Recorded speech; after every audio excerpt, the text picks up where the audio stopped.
Hello વિદ્યાર્થી મિત્રો, welcome back to Gujarat YouTube સ્ટડીની અંદર આપ સર્વે વિદ્યાર્થી મિત્રોનું હાર્દિક સ્વાગત છે। આજે આપણે વાત કરીશું એલઆરડી અથવા તો પીએસઆઈનું રિઝલ્ટ આગળ કે પછી પાછળ આવે તો શું ફેરફાર મેરિટની અંદર થઈ શકે છે। જેની અંદર તમે સ્ક્રીન ઉપર જોઈ શકો છો એલઆરડી 2026 અંતર્ગત બે ક્વેશ્ચન મૂંઝવણપૂર્વક રહેલા છે। પહેલો ક્વેશ્ચન, શું પીએસઆઈ રિઝલ્ટ એલઆરડી બાદ આવે તો મેરિટમાં ફાયદો પડે? બીજો પ્રશ્ન છે, સ્પોર્ટ્સના માર્ક્સ ક્યારે ઉમેરાય છે? ઘણા બધા વિદ્યાર્થી મિત્રોનો મૂંઝવણ પડ્યો ક્વેશ્ચન રહેલું છે કે સ્પોર્ટ્સના માર્ક્સ એ ક્યારે ઉમેરાય છે, ડીવી દરમિયાન ઉમેરાય છે, ડીવી બાદ અથવા તો ફાઇનલ મેરિટમાં ઉમેરાય છે, અથવા તો હાલ જે સ્કોર કાર્ડ આવ્યું એની અંદર ઉમેરાઈને આવ્યા છે। ઘણા બધા વિદ્યાર્થી મિત્રોનો આ મૂંઝવણ પડેલો પ્રશ્ન છે। આપણે આગળના વિડીયોમાં વાત કરીશું એના વિશે। એ પહેલાં આપણે જોઈએ સૌપ્રથમ એલઆરડી પહેલાં પીએસઆઈ રિઝલ્ટ આવે તો મેરિટમાં ફરક પડે? પહેલો ક્વેશ્ચન આજે આપણા વિડીયોનો આવી રહ્યો તો એલઆરડી પહેલાં જો પીએસઆઈનું રિઝલ્ટ આવે તો મેરિટમાં ફરક પડે? તો એનો જવાબ છે હા, 100% ફરક પડે।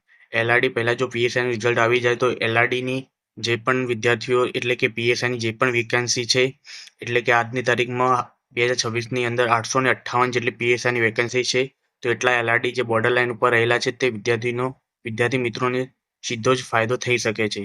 એટલે કે જે બોર્ડર લાઇન વિદ્યાર્થીઓ તેમને એલઆરડીની મેરિટ યાદીની અંદર ઇન થવાની ચોક્કસ સંભાવનાઓ રહેલી છે। હવે આપણે વાત કરીશું યર 2024-25 અને 26ની અંદર જે લેવાયેલી એલઆરડી અને પીએસઆઈની જગ્યાઓના આધારે ગઈ વખતે જે પીએસઆઈનું રિઝલ્ટ એલઆરડી પછી આપવામાં આવ્યું હતું, જેના લીધે શું ફાયદો અથવા શું નુકસાન થયું તેના વિશે વાત કરીશું।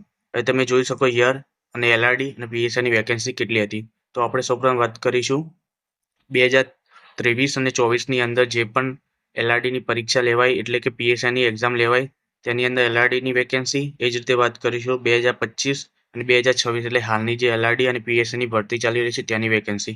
તો 2023-24માં એલઆરડીની ભરતી અંદાજે 12,000 આજુબાજુની વેકેન્સી હતી।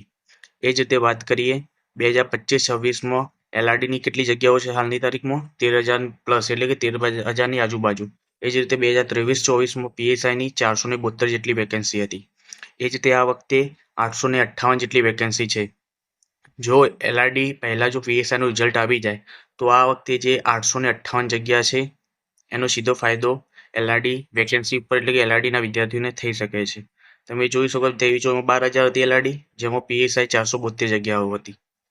જેમાં ગઈ વખતે આપણે વાત કરીએ ગયા વર્ષે પીએસઆઈનું જે રિઝલ્ટ છે એ મેરિટ યાદી એ એલઆરડી બાદ આપવામાં આવ્યું હતું। એટલે કે સૌપ્રથમ એલઆરડીનું રિઝલ્ટ જાહેર કરવામાં આવ્યું હતું, ત્યારબાદ પીએસઆઈનું રિઝલ્ટ જાહેર કરવામાં આવ્યું હતું, જેના લીધે પીએસઆઈ મેરિટ પહેલાં આવ્યું હતું, જેના આધારે ગઈ વર્ષે એટલે કે 2023-24ની અંદર 472 જેટલા વિદ્યાર્થીઓને એલઆરડીની અંદર ખોટ થઈ હતી, એટલે કે તેમને નુકસાન થયું હતું।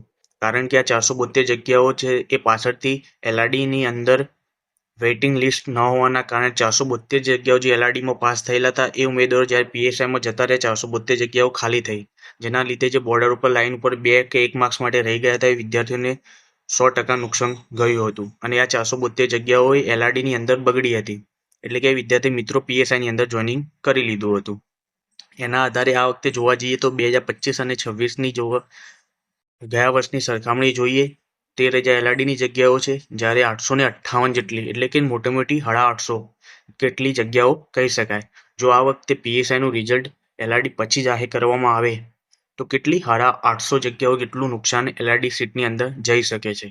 પરંતુ જોવા જઈએ ગઈ વખતે 858ની સરખામણીએ 472 જગ્યાઓ હતી અને એલઆરડી પછી એનું વેકેન્સી મીન્સ એનું રિઝલ્ટ મેરિટ યાદી બહાર પાડવામાં આવી હતી, જેના આધારે કહી શકાય આ વખતે જો 858 જગ્યા જેટલી જગ્યાઓની વેકેન્સી જો રોકાઈ જાય તો ખૂબ જ મોટું નુકસાન એલઆરડી વિદ્યાર્થી મિત્રો માટે કહી શકાય। પરંતુ મારા મત મુજબ જોવા જઈએ ગઈ વખતે ઈડબ્લ્યુએસ એટલે કે આ વખતે વાત કરીએ ઈડબ્લ્યુએસ, એસસીબીસી અને એસસી કેટેગરી, અહીં એસટી કેટેગરીની વાત કરવામાં આવતી નથી। આ જે કેટેગરીના જે ઉમેદવારો છે, જે કેન્ડિડેટ રહેલા છે, જે વિદ્યાર્થી મિત્રો છે, તેમને જોવા જઈએ તો બોર્ડર લાઇન ઉપર રહેલા જે વિદ્યાર્થી મિત્રો કહી શકાય એટલે કે 125થી 123ની આજુબાજુ જે વિદ્યાર્થી મિત્રો છે, જો પીએસઆઈનું રિઝલ્ટ એલઆરડી બાદ આવે તો આટલા માર્ક્સનો રહેલા બોર્ડર લાઇન વિદ્યાર્થીઓને 100% નુકસાન જઈ શકે છે। પરંતુ મારા મત મુજબ જોવા જઈએ આ વખતે એવું નહીં થાય, 100% એવું નહીં થાય। કારણ કે ગઈ વખતે જે પોલીસ ભરતી બોર્ડે જે ભૂલ કરી હતી એ આ વખતે કરશે નહીં। એનું કારણ છે તમે જોઈ શકો ગઈ વખતે 472 થી આ વખતે 858 એટલે મોટી તેનાથી ડબલ જગ્યાઓ આ વખતે કહી શકાય. અને ભરતી બોર્ડ દ્વારા જે પણ રિઝલ્ટ પીએસઆઈનું એલઆરડી બાદ જાહેર કરવામાં આવ્યું હતું ગઈ વખતે, તેનું એક મોટું કારણ હતું. કારણ કે ગઈ વખતે અંદાજે કેટલા જોવા જઈએ 70,000 પ્લસ, એટલે કે ઘણા બધા મેન્સના પેપર ચેક કરવાના હતા અને ધીમી પ્રક્રિયા પદ્ધતિ મીન્સ હોવાના કારણે, ડિલે થવાના કારણે આ નુકસાન એ વિદ્યાર્થીઓને થયું હતું. હવે આપણે નેક્સ્ટ વાત કરીએ, સ્પોર્ટ્સ માર્ક્સ ક્યારે ઉમેરાય છે. હાલની તારીખમાં ઘણા બધા વિદ્યાર્થી મિત્રોનો બહુ જ મોટો પ્રશ્ન રહેલો છે કે સ્પોર્ટના માર્ક્સના જે ઉમેરાય છે એ હાલની તારીખમાં જે સ્કોર કાર્ડ આવ્યું એમાં ઉમેરીને આવ્યા છે કે